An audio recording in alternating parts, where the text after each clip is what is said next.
Brooks Leffler, Brooks Gillies Leffler to be exact, born in San Francisco and live in Pacific Grove, California, the tip of the Monterey Peninsula and a great unsung part of the state.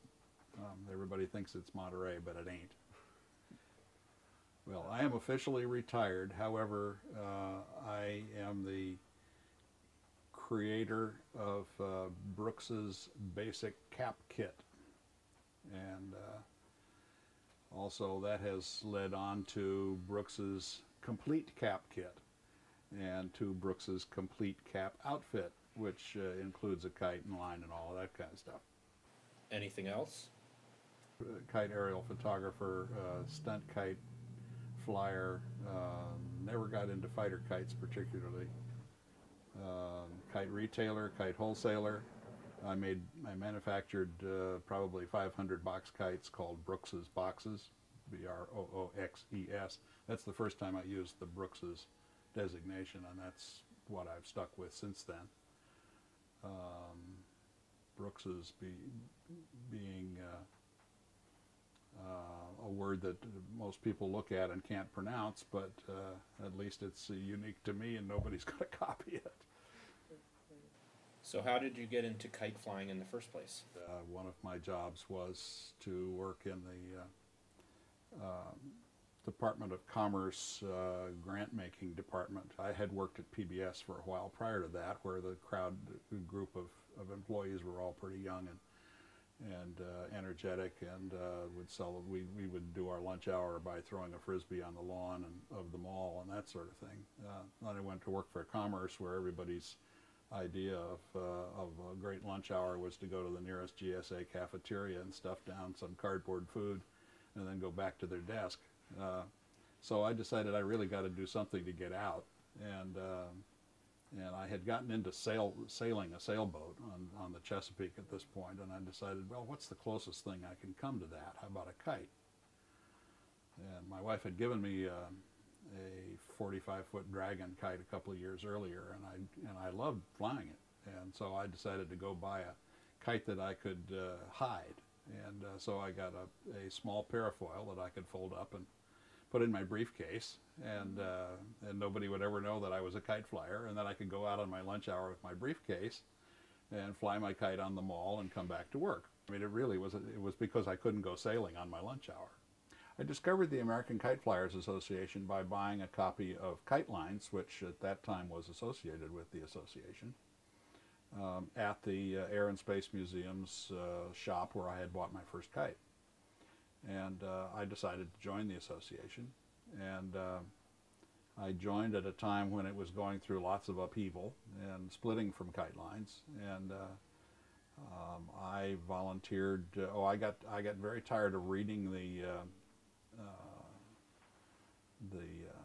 bickering going on in the Kite AKA newsletter, and volunteered to be its editor.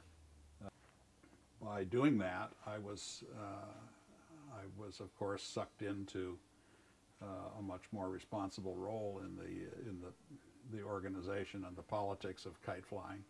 And yes, politics is omnipresent in kite flying as in everything else.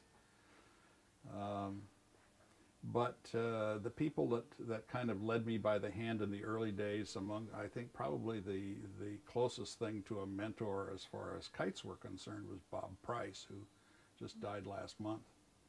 He was a masterful inventor of a good way to do it. And he had made a huge 8-foot box kite that was that just looked like it was made out of wood and ripstop until you inspected it. And the wood spars were glued up out of little tiny thin strips of straight grain fir, and they were hollow.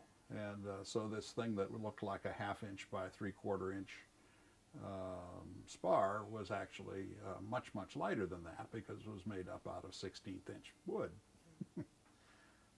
That intrigued me a lot, and the fact that he was flying a rhomboid box kite, wider than it was deep,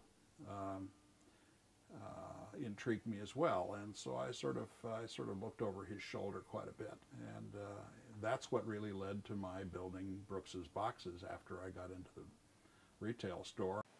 How did you get started in kite aerial photography? Actually, Bob Price was instrumental in my getting into kite aerial photography as well, because he was the only person that I knew who had done it.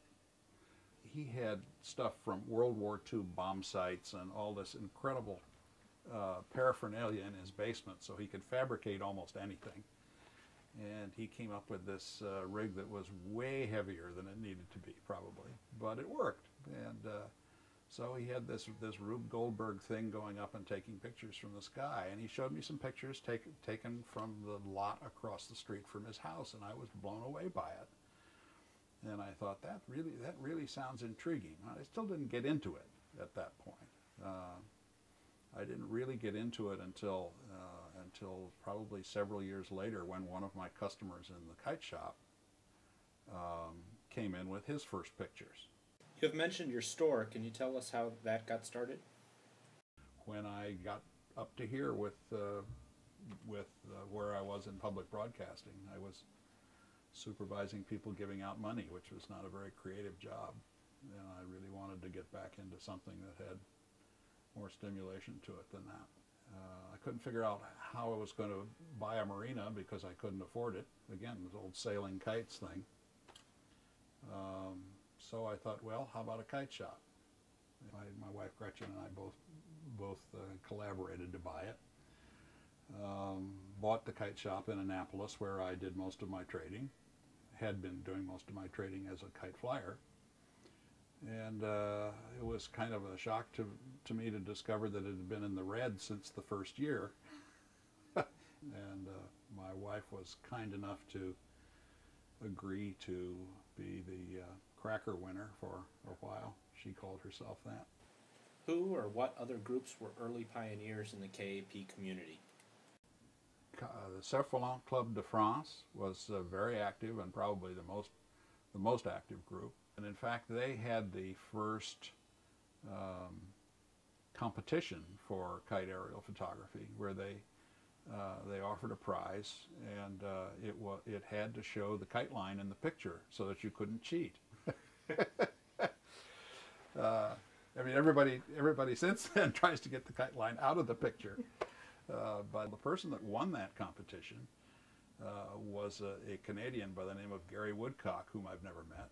And by this time I was editing the AKA newsletter, which I think was called AKA News in those days, and I ran the cover page of Gary Woodcock's picture that he had won this competition with, and that really was when I started getting focused on it. But that goes way back to before I actually started doing it. I started doing it because after we moved to this house,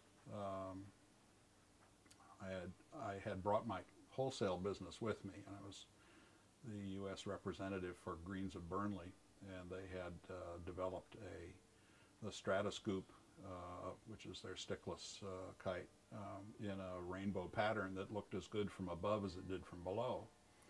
And I thought, and they also were selling the only kite aerial photography cradle commercially made.